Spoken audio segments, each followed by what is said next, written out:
പത്രത്തിലുണ്ടാവോ? ചാടില്ലല്ലോ. ഈ കുന്ത്രാണ്ടത്തില് മൊത്തതാ ഗോവിന്ദ സായിച്ചേല് ചാടിയെന്ന്. കട്ടി വലുതാണല്ലോ അവരേല്. ഇപ്പൊ കച്ചവടമൊന്നും നടക്കൂല. ചാനലാർക്കല്ലേ പണി?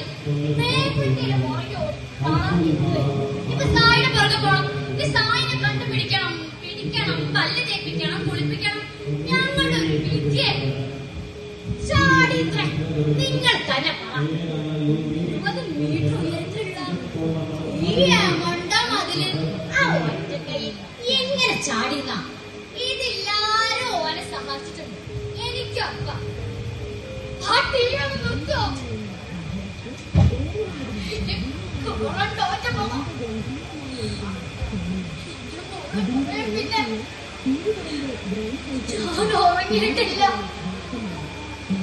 14 വർഷമായി റെയിൽവേ ട്രാക്കിൽ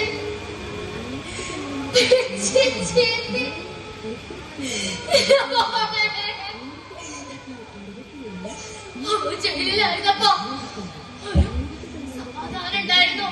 മക്കളെ എന്റെ മുന്നിൽ പെടാതെ സൂക്ഷിച്ചോ.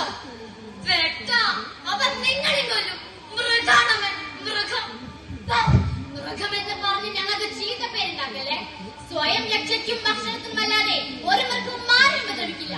സൂര്യനെയും ചിലരൂരിൽ ആലുവയിൽ ഇന്ന് പത്തനംതിട്ടയിൽ ഏത് മൃഗമാണ് നിങ്ങൾ പെൺകുട്ടികളെ ആക്രമിച്ചത്? പറയൂ, ഏത് മൃഗമാണ്? എന്നോടൊന്നും പറയിക്കല്ലേ. പേപ്പട്ടിയാണെന്ന് വിചാരിച്ച് അവരെന്നെ കണ്ട് പേടിക്കണ്ട. കുച്ചിക്കാരി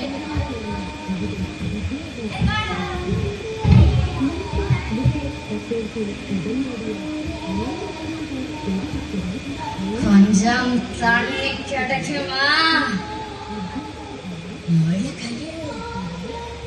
വെള്ളമുണ്ടോന്ന് ബാഗിലിട്ടെ പിന്നെ തറച്ചു വിടുന്ന വെള്ളം കുടിക്കാൻ അമ്മ എന്നും ചെയ്തു.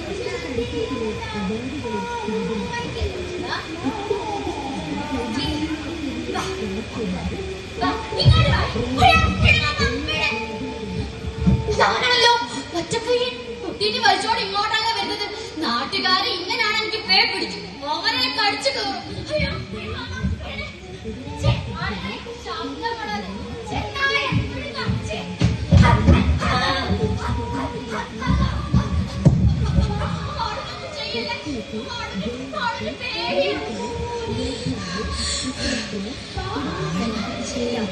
ഇവനെ പോലുള്ള നരഭോജികളെ കാണുമ്പോഴാണ് ഞങ്ങൾക്ക് പേടിക്കുന്നത്, സമനിലെത്തുന്നത്. ഇതുവരെ പേടില്ലാതെ എനിക്ക് ഇവനെ കടിച്ചാൽ പേടിക്കാൻ സാധിക്കും. അതുകൊണ്ട് മോളോട് രക്ഷപ്പെട്ടോളൂ. ഇവനിനി ആരെയും ഉപദ്രവിക്കില്ല. ഇതെന്റെ വാക്കാണ്. ഈ തെരുവ് പറ്റുള്ളൂ. നന്ദി, നമസ്കാരം.